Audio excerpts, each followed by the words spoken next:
What's up, Adlang Netizen? Magandang umaga, tanghali, hapon, gabi. Saan ka man panig ng sulok ng mundo ngayon? Mabuhay ka hanggat gusto mo. But, God first, no? May bago tayong panonooring balita ngayon mula kay GMA Integrated News, no? Ang sabi, no? Naglayag ang mga mangingisda natin at naglagay ng mga boya or line para masabi na atin ang West Philippine Sea, no? So, kasi ito nga ang sabi sa title, 19 na barko ng China na mataan, nakabantay sa Panatag Shoal, no? At sa tingin ko, hindi lang sa Panatag Shoal to nakabantay. Ang kakapal ng mukha, doon na malapit sa kalupaan ng Palawan. Dahil alam nila na merong gas doon, no, na miminahin natin at atin yun. Grabe naman ang kapal ng mukha nila at hindi nila pwedeng gawin yan. Diyan magsisimula talaga ang digmaan, no? Papalagan na natin sila, sigurado yan. Subukan lang nila. Iba na yun eh, no? Sobra-sobra na yun, no? At alam ng buong mundo na sobra na talaga sila. No? Dapat talagang tutukan natin to, no? Halina't madlang netizen at panoorin po natin to. Ito na po. Ang paglalayag ng grupong Atin Ito para igit ang karapatan ng Pilipinas sa Panatag Shoal na bahagi ng ating exclusive economic zone. Sa pagmamasid ng Philippine Coast Guard, di bababa sa 19 na barko ng China ang nakabantay sa Panatag. Isa sa mga ito, lumapit pa sa bangkang dala ng Atin Ito. Namataan din ang mga barko ng China sa Escoda Shoal na nasa kanluran ng Palawan at bahagi rin ng Yan yung Escoda Shoal, no? Malapit sa Palawan. At meron tayong langis dyan. Yun talaga punteriya nila, no? At hindi pwede yan, no? Malaking gulo yan pagka dinrill nila yan, no? At saka, ito ang pinagtataka ko madlang netizen, no? Bakit kaya yung gobyerno natin, meron naman tayong mga naka-back up na malaking bansa dyan at kaalyado pa natin. Bakit hindi tayo magpatulong na exportan tayo tapos i-drill natin? Atin naman yun, di ba? Bakit hindi umpisahan yan? Bakit hindi pa gawin, no?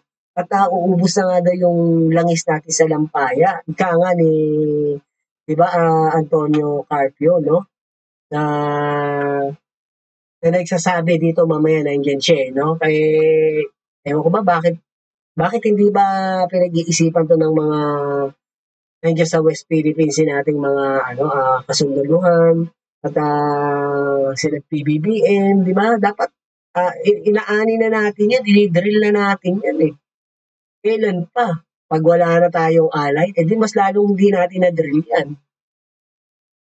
ating EEZ. Ay kay retired Supreme Court Associate Justice Antonio Carpio, malaki ang epekto sa Pilipinas kung magtatayo ang China ng artificial island doon. Saksi, si Joseph Moro. Saka hindi pwede silang makayo doon. Sobra-sobra na yun, no? Napagbigyan na sila doon sa Spratly Island, no? At military base pa yung tinayo nila. E tiyak yung itatayo nila dito na malapit sa atin, military base din yan. At saka hindi pwede na yun, no? Malaking gulo na yan. Kaya madlang netizen, sa darating na 2028 election ng presidential, na talagang iboto natin yung galit sa China, no? Or ayaw makasundo ang China. Hindi naman sa ayaw makasundo, kundi hindi papanig o hindi magiging BFF para maging sunod-sunuran na naman ng presidente natin. Ano yun? Wala na. Magiging probinsya na talaga tayo ng mga China, no? At hindi na pwede mangyari uli yung ginawa ng Spanish natin noong araw na 300 years tayong sinakop at inalipin. Iba pa ugali nito mga inchik na to mas masahol yan eh. Never tayong papayag yan, no? Dito na magkakaroon talaga ng digmaan talaga. Malalaman nila kung gaano ka talaga kalupit din ng mga Pinoy. Pasado alas 7 ng umaga, nagsimula ang paglalayag mula Masinloc, Zambales ng 5 bangkang mahigit 100 ng sakay. Hindi raw panguudyok ang pakay ng ating tow mission, kundi ang pag-iit na tanging mga Pilipino ang may karapatan sa ating exclusive economic zone. Alam kaya ng mga Navy natin yan, ha? Sila, Jay Cariela, no? Yung mga iba nating mga matataas na official dyan, no? So kung hindi, nakakahiya sila niyan dahil mismong mga mangingisda na ang nag-initiate na gawin yan, no? Dapat talaga ang gumagawa talaga yung mga nagbabantay, yung mga PCG natin, no? Yung mga Navy natin, eh. Ewan ko ba bakit nandiyan naman yung suporta ng malalaking bansa, bakit hindi sila gumalaw, kumilos? Ano ba iniintay nila? Unahan tayong minahin ng langis, no? Ang pang-iinsulto na sa atin, sobra-sobra yun. Zone. Mag-aalas 10 ng umaga nang mamataan namin sila mula sa sinasakyan naming BRP Bagakay ng Philippine Coast Guard. Namigay sila ng mga gasolina at grocery items sa mga mangingisda at naglagay ng 12 boya. Ilang kilometro ang layo nito mula sa Masinloc sa Zambales at dito naglagay yung grupong Atinto ng mga boya na may nakalagay na Atinto. Ayon sa grupo, ito ay simbolikong pagpapakita ng bahagi Ang grupo lang pala yan, no? Hindi yan sa government natin, ha? So, dapat ang gumagawa talaga ng ganyan yung mga gobyerno natin, yung mga PCG, kaya nga, BIFAR, at saka yung mga ibang kasundaluhan natin dyan. No? Mali parang nagkakawang gawa sa ibang grupo lang. ito ng ating karagatan ay sa Pilipinas at para sa Pilipino. Sa puntong ito, wala pa kaming namataang China Coast Guard. Pero sa ere, ang Cessna Caravan aircraft na kasama sa mga nagmamasid at taga-PCG, nakita na Buti naman meron nag-rescue or sumuport, no? ang mga barko ng China habang papalapit sa Panatag Shoal. 19 na Chinese vessel ang naroon bago pa man makarating ang grupong atin ito. 3 China Coast Guard vessel ang nakapwesto sa silangan, may 2 pang mas malapit. May 3 pang China Coast Guard. Kakapal na mukha nila, no? Piling nila kanila yan, no? Ang layo-layo na sa mainland nila yan, no? Naangkin nila yung karagatan natin, no? Ng mga ibang bansa rin. Kakapal na mukha nito, no? Grabe itong mga incheck na to. Wala na akong masabi dyan at buong mundo wala na rin, no? Siguro, yung salita na lang, action Pagka talagang nagkaroon na lang ng hindi magandang pangyayari, doon na lang ibubuhos Ship malapit sa entrada ng Bahura, kalapit nila ang 10 Chinese Maritime Militia vessel. May nakita rin Chinese warship 27 nautical miles mula sa warship nila na yan, isang tira lang yan, no? Made in China yan, Yayabang lang yan, Saka hindi lang tayo kalaban nila, no? Buong mundo. Doon sila mag-isip. hilagang silangan ng Panatag Shoal. 2 floating barriers din ang makikita sa entrada ng Panatag. They really want to intimidate the civil society. No? Iniisip nila the more vessels that they deploy, it will threaten ang mga ganitong initiative ng civilian groups. Alam naman natin na ini-intimidate tayo ng China. Patuloy, imagine. Buti pa yun, lakas ng lubo. Pa yun, no?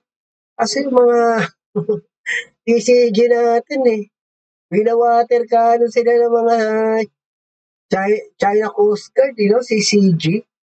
Nakakahiya naman ata yun, no? Bilang ako, kung siguro isa ako sa PCG.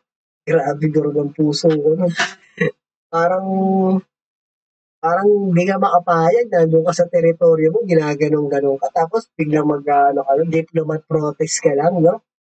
Okay, may nagagawa at nakakapagtimpi tayo, nakikita na ng mundo. Ano pa ba gustong gawin? Nagawa na natin yung napakakapal na diplomat protest, no? At nasa panig na natin ang buong mundo. Ano pa bang gusto na gawin natin na kilos pa, no? Ano, puro ganun lang? Dapat meron din tayong action dyan, no? Sa harap ng mga wooden fishing vessels ay mga militia at Coast Guard ang hiharap niya. Very disproportionate. Sisiguraduhin pa rin natin na safe pa rin ang ating mission. Habang papalapit ang eroplano ng Dapat safe kasi iba utak yung mga incheck na yan, no? Kung kaya lang yan talaga yung mga maliliit, no? Lalo na't nasa harapan nila yung mga ganyan, bangka-bangka lang. Yun nga, masakit din yung mga PCG natin, binubomba. Paano? Maliliit yung barko ng Coast Guard natin kaysa sa Coast Guard nila. Pero pag warship na yung dumadating sa atin, na-alarma rin sila, no? Kasi alam nila, talagang binili natin yung galing sa ibang bansa, talagang magaganda yung klase nun. Kayang pataubin talaga yung mga warship din nila. PCG sa Panatag, doon na nagsimula ang mga Radio Challenge.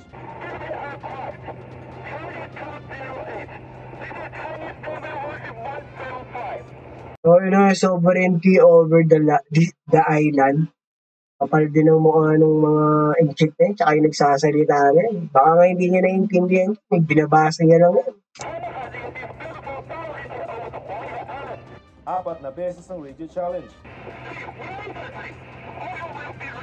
Ayos, leave immediately, or you will be responsible for all the consequence over. Yabang, no?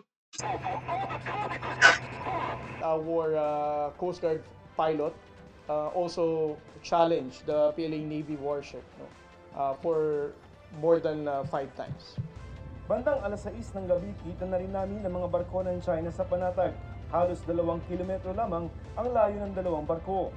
Malapit pa lang tayo sa Scarborough Shoal, pero ngayon pa lamang nakikita na Ayan, buti in-actionan nito ng GMA Integrated News. So yan, sa Joseph Moro sa GMA, So siguro isa sa mga mission niya, GMA, sa loot, Dapat yan talagang naisa sa publiko yan, At matagal na naisa sa publiko yan at pinanigan na nga tayo ng buong mundo. Ang mahirap sa atin, puro ganyan lang ginagawa natin. Wala tayong pangil na action na ginagawa or aggressive na andun na tayo sa momentum. I-drill na natin yung langis para hindi sila lumapit sa atin at hindi na tayo kulitin kasi nadidrill na natin. Ganun lang yan Yung mga isda nakuha na nila yan, di ba? Kahit papaano, makakapangisda pa rin tayo dyan. Yung langis ang pinupunterian nila ngayon na. Sana i-drill na natin yan. Sana makakarating to sa ating Pangulo, na maisip niya o isipin niya na ano bang kailangan ng gawin. Dapat i-drill na. Yun na nga sinasabi ni Antonio Carpio, na talagang may template na yan na dinril ng Malaysia, ng Thailand, ng Vietnam, na pinagbawalan sila ng China na lulusubin at gegerahin sila. Pero wala namang ganun nangyaring gera, di ba? Tayo pa kaya na ang daming kaalyado, magigera kaya tayo nito at nasa easy natin yan at nasa teritoryo natin yan at atin yung langis na yan. Hindi nila pwedeng pakialaman yan. Talagang magkakaroon na ng sagupaan talaga. Hindi pwede yan, magla netizen, di ba? natin yung mga Chinese Coast Guard. At ito nga, lalapitan niya yung isa doon sa mga bangkang dala ng grupong atin ito. Kanina, itong isa pa doon sa mga bangkang dala ng atin ito, pero wala naman siyang ginawa. Mukhang tinignan lang kung ano yung laman nun, pero ito ay nag-survey din ng isa pang bangka na atin ito. Sa kabuuan, 3 barko ng CCG ang namataan ng grupong ating to. Pero tuloy ang paglalayag papanatag. Nagpalitan din ng radio challenges ang CCG at PCG. Philippine Coast Guard, BRB Pagamay, MRRB 4410. We are proceeding to our planned route. Request to stay clear from our passage in accordance with the collision regulations. Ang Chinese Foreign Ministry muling iginiit ang kanilang soberanya sa panatag shoal na tinatawag nilang Huangyan Island. May goodwill arrangements daw ang China noong 2016 para mga pangisda ang maliliit na bangka ng Pilipinas malapit doon. Ang kapal ng mukha, sila pa nagbigay ng paintulot na baka pangisda yung mga isda daw natin. Grabe to, Tapos na yung administrasyon na kausap yun, Wala na, usap-usap lang yun. Iba na ngayon, iba na ang presidente namin ngayon, tsaka talagang amin yan, Umalis na kayo dyan, Bago pa kayo magsisi, Dahil ang kalaban nyo, hindi lang kami, buong mundo. Kundi raw susunod ang Pilipinas sa pagtatanggol daw ng China ang kanilang karapatan. Tapos sinusubukan na ng China, Para makita na rin niya yung hinahanap niya, Para matapos na rin siguro kasi nakakapikon na, Ano pa ba kasing ginagawa sa government natin? Ang pinihintay, may mamatay. bago kumilos. Eh, masakit yan baka 'pag may namatay na, diplomat protest ang gawin, ha? Naku, Philippines, wag naman, 'no? Wag naman gano'n, eh, wala na baka iwan na tayo ng mga kaalyado natin, ayan. Wala naman 'tong Pilipinas, nakasuporta na nga tayo, iniintay na lang natin yung paglabas ng pangil nila kahit kaunti, wala, eh, takot. Bukod sa Panatag Shoal, pinostehan na rin ng halos 40 barko ng China ang Skoda o Sabina Shoal. Nagpadala na roon ng barkong pandigma ang Philippine Navy. Isang buwan na rin hindi tinatanggal doon ng PCG ang pinakamalaki nilang barko para pigilan ng China na gumawa roon ng isla. Eh, dapat naman talaga matagal nang ginagawa natin yan, eh. Hindi yung pupunta lang do'n, aalis, may masabing trabaho lang. Kung talagang seryoso ang mga nandiyan na Navy natin at, yung mga leader nila, dapat ganyan talaga ang ginagawa, nakapantay, naka-steady kung saan merong mga Chinese, militia vessel at dapat 'pag Chinese militia vessel lang, tinataboy natin yan, eh, 'no? Yung mga palagay natin na CCG medyo malalaki, dito lang din tayo, 'di ba? 'Pag may ginawa silang alam nating mali o caught in the act na nakikita natin at pwede nating ibalita sa buong mundo o ngayon pagka tayo ginalaw nila, eh, malaking gulo na yun. Ganun lang yun, eh. 'Di ba hindi yung puro na lang tayo balita, puro na lang tayo diplomat protest, 'no? O buong tao sa Pilipinas napapanood yan, eh, alam naman natin na maling-mali na yung ginagawa sa'tin. Konting aksyon naman sana tayo, 'no? At, siguro pinaka-the best talaga, i-drill na natin yung langis, 'no? Kasi 'pag na-drill natin yan, diyan natin malalaman kung ano rin yung tapang ng China, 'no? Kung talagang papalag ba sila, 'di ba? Kung talagang atin yan, eh, ano bang karapatan nila diyan, 'no? 'Di ba? At saka magsama tayo ng ano, American mga destroyer nila, 'no, frigate. O di i-drill natin, nakabantay din yung mga kaalyado natin. Tignan natin kung may magawa ang China, 'di ba? So kung may magawa sila, eh di yun na yun, 'di ba? Katapusan din nila yun ng buong mundo. Kamakailan na diskubre malapit sa Skoda ang durug-durug ng coral na pinaniniwala ang simula ng paggawa ng China ng artificial island. Ayan, no, diplomat protest lang uli ang sasampa natin dyan, no? Dapat kasi nung nandyan sila, pinuntahan na yan dati nung mga ano, warship natin. Tapos may sumisid na mga sundalo para inalam, nakita sana yan nang nandyan pa yung mga Chinese. Para na sa ganun, hinuli yung mga barkong nandun nakapirme kasi nga walang ibang gumawa niya kundi sila. Ano ba Pilipinas, no? Sana naman magising tayo, hindi yung kung kailan wala na sila, saka tayo sisisid at kanino natin isisisi yan. Ngayon, ang sinasabi ng China, eh gumagawa lang daw tayo ng kabaliktaran. Kita mo nga, oh, tanga ba sila kung gagawin natin yan sa sariling karagatan natin, nasisirain natin yan? Ako rin itong mga Chekwa talaga na to, eh, no? Sila ang nagpirmi dyan, tapos pag alis nila, ganyan na, eh, oh. So talagang plano nilang tayuan ng island yan, no? At malamang hindi lang yung island na simple yan, kundi mga military base yan. Pilipinas naman, no? Sa government natin, no? Sana naman magising kayo at sa ating Pangulo, dapat aggressive ka dyan, eh. Aggressive sila, eh. No, okay, nasusolusyon na yan kahit papaano, bumibili tayo ng mga makabagong armas. Pero dapat ito talagang may mga warship naman na tayo, no? Huwag nating hayaang mangyari talaga na makapagpatayo sila ng ganyan. Ito na umpisa, no? Pero buti nga nasita. Pero dapat nga hindi yan na umpisa ng kahit ganyan man lang. Katulad niya, nasira, di ba? So ano, diplomat protest lang ba yan, di ba?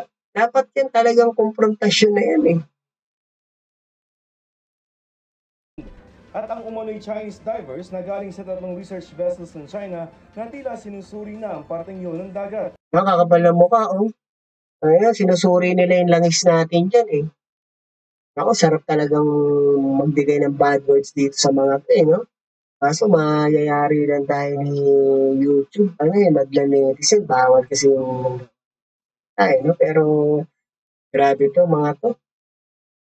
Right now, it is the flashpoint because yun nga, doon natin nakita yung China na mag-uumpisa na mag-dredge, no? Mag-create ng artificial islands.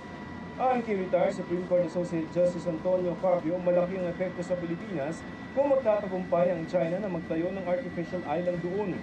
Oo, sobrang laki talaga. Dagok na sa atin at malalapit sila. Siguradong yung military base ang itatayo nila dyan para nakaputok na sa atin. Isipin mo, malapit na sa Palawan.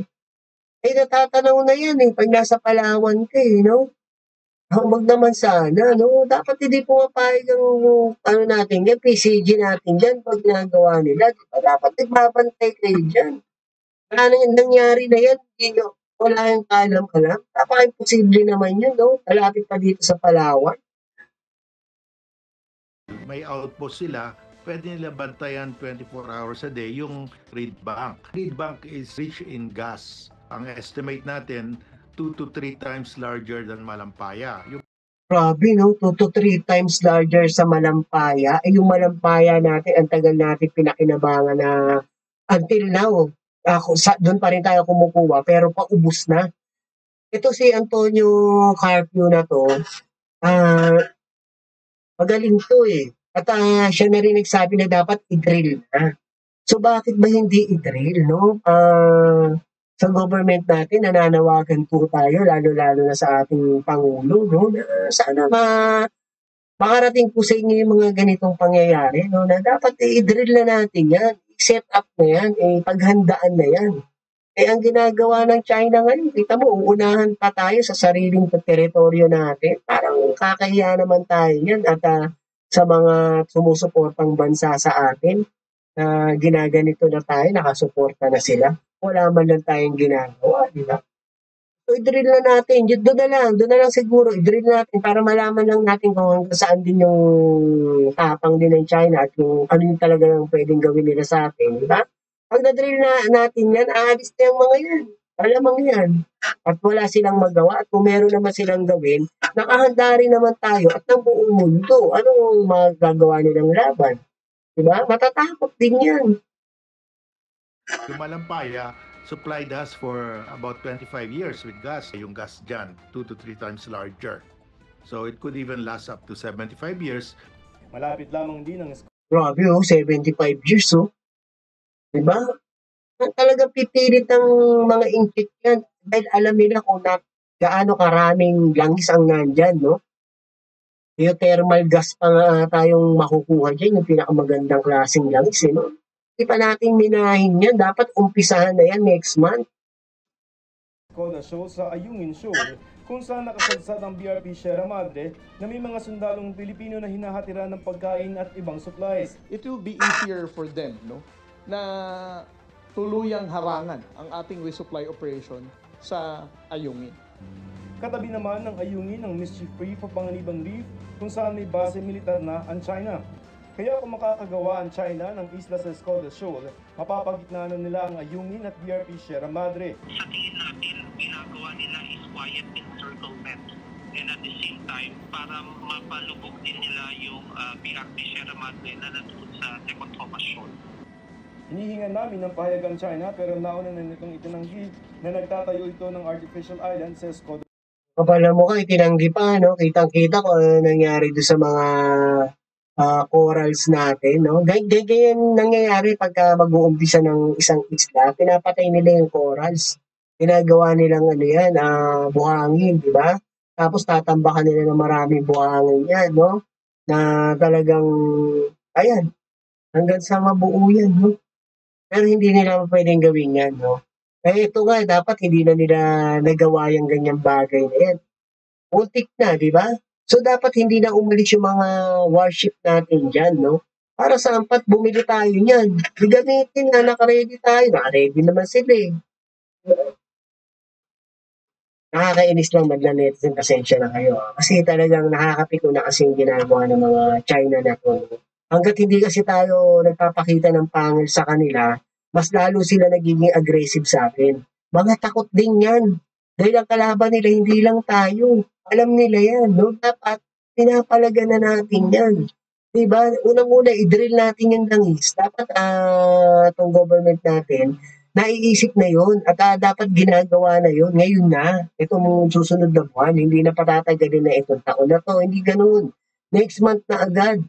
Tapos doon natin malalaman kung ano magiging action nila. Pero syempre, pag ginawa natin yan, kakausap tayo ng mag-e-escort sa atin o susuporta sa atin habang dinidrill natin yan, yung US, di ba? O tignan natin kung makalapit sila o mapagbawalan nila tayo.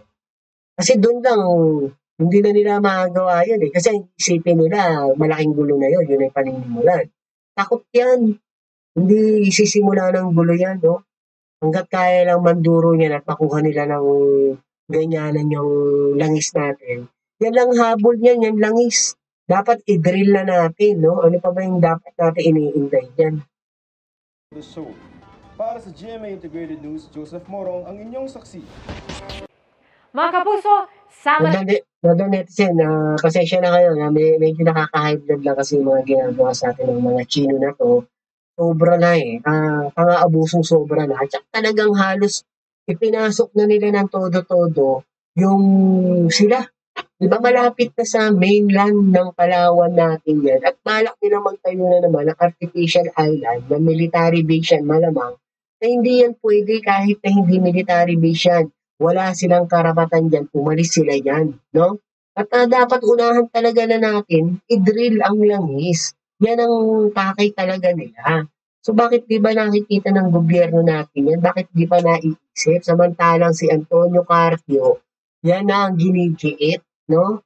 May template na nga na ginawa ang Malaysia, di ba? Ang Thailand at Vietnam na dinrel nila yung langis nila at ano nangyari?